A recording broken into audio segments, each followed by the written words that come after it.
Hey guys, Frosty012 here for PokerStars TeamOnline.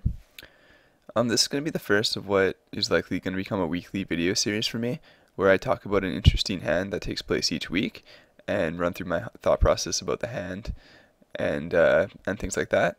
What I was planning on doing was uploading the videos to my YouTube channel and to my Facebook page as well. So if you just go to my blog, you can see the links for it right there. There's not too much stuff up on the YouTube channel right now, but it'll become busier as I release more of these videos. And the easiest way is probably just to go to my Facebook page, like it, subscribe it, or whatever, and you'll see the videos pop up on your newsfeed. I'll probably also mention the links in my blog post, but I'm not gonna specifically make a blog post for each video.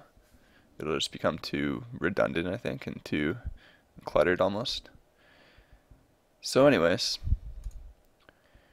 the first hand is basically going to touch on bluff catching or making big to moderate call downs. More generally, what I was hoping to accomplish with this video series is, I guess, kind of tailor it to people who don't play online poker as much. Or, I mean, I'll get into some specific, interesting, higher level thinking spots for sure. But in general, I just want to show that even though you're playing online and you don't actually see the person and you're playing a lot of tables, you're still not playing super straightforward, and you can definitely pick up tells on people and develop reads on players even though you can't physically see them. People are always going to come up to you and say that they don't want to play online poker because they can't see the person. How are they supposed to develop reads? Or they'll say, oh, there's so much math involved in poker. I can't tell you how many people have told me that I must be super good at math once they find out that I'm a professional poker player. And I just kind of laugh and just tell them, well, I'm okay at math, but there's really not that much math in poker. It's basically not a skill that you need to develop to be very good at poker. And the live tell thing is just, it's such a load of garbage to me. I mean, if you're sitting across from somebody, you see them on TV, they're just staring each other down. I mean, it's mostly just for the cameras. You're not gonna pick up anything that's super giveaway information. I mean, occasionally you might, I guess, but for the most part, in my mind anyways, poker is 95% hand reading.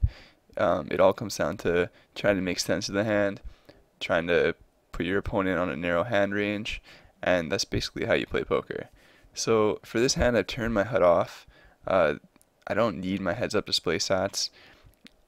I think the heads up display, they help you quickly profile players, but once you know basically what the guy's about, it's not going to help you a heck of a lot. So for that reason, I just turned it off. It doesn't really apply to anything here anyways. So we'll just get right into the hand.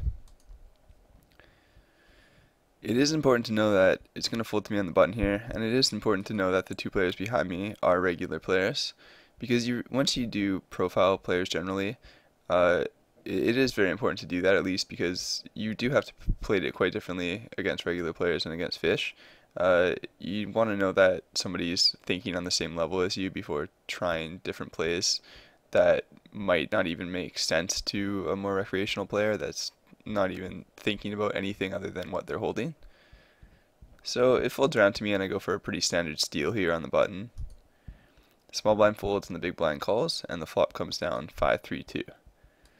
So he checks right away and I end up checking back. I was pretty much just giving up at on the pot at this point. I thought about making a continuation bet to try to take the pot down right there. Obviously my hand has no equity. I have a backdoor straight draw, but that's about it. So I would have to basically count on my fold equity for taking this pot down. And I just thought on this low flop, it's a flop that I'm not going to be able to credibly represent too many strong hands on. I'm pretty much never going to have the nuts with 6-4. So I think it's a board that my opponent's going to attack with the bluff quite often. If I do make a continuation bet, I would expect to be played back at a decent amount of the time with a check raise. And even if it's not a bluff, I would expect a check raise from all kinds of draws and any pair. That would be basically betting to get me off my hand and just win the pot right there, so protection perhaps. a little bit of value, and of course just a pure bluff. So I basically given up on the pot right here and just checking it back. The turn comes an 8, and all of a sudden I'm quite interested in the pot. So the villain checks again here, and I'm just going to go ahead and make a standard value bet here, about 3/4 the pot. And the villain check raises to $10. So at this point, the first thing that I have to consider is whether or not I think the villain here is check raising as a bluff or for value. Because if he's check raising for value, meaning if I think that he's doing this with a hand that he thinks is strong and he's trying to get more money out of me, I'm pretty much screwed, even though I do have top pair.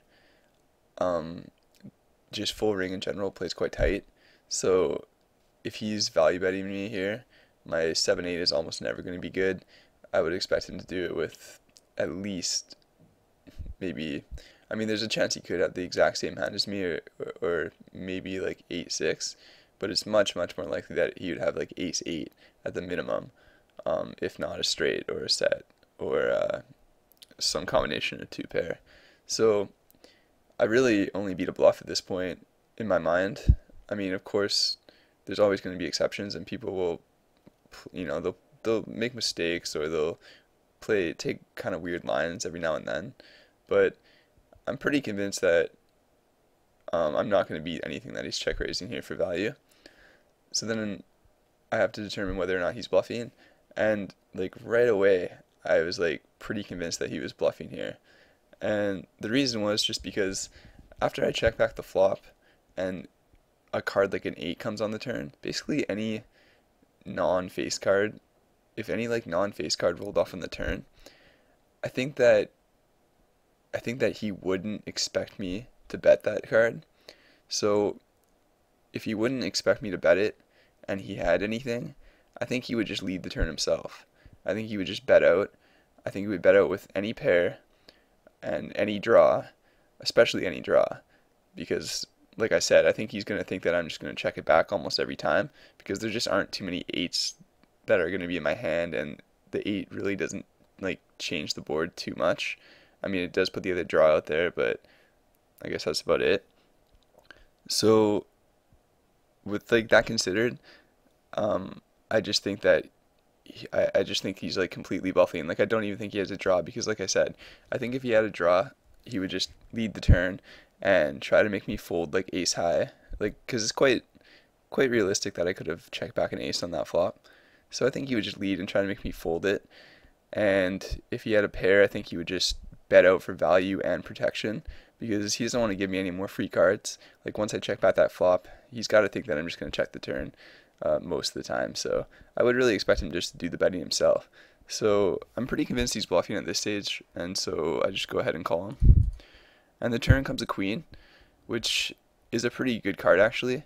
It obviously puts an overcard out there, and if he was bluffing with like say king queen or queen jack or something, then he just got lucky, I guess, and he now has the best hand.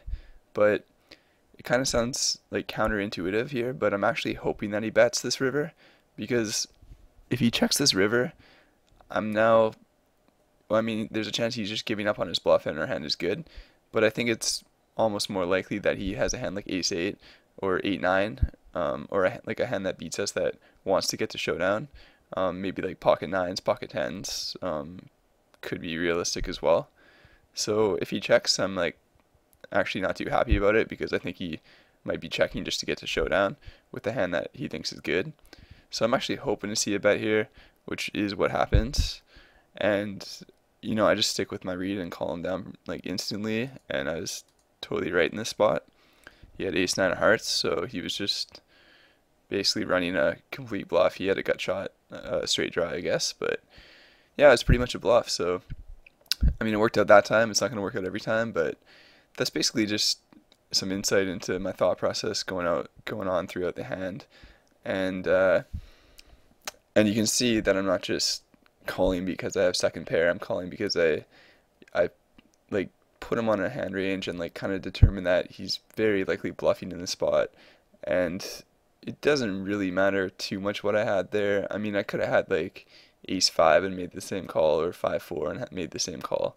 the 8 actually isn't even too important once I determine what I think he's holding. So anyways, guys, let me know what you think about these videos, and maybe what specific things you'd actually like to see me talk about, what kind of hands you'd like to see, and we'll go from there.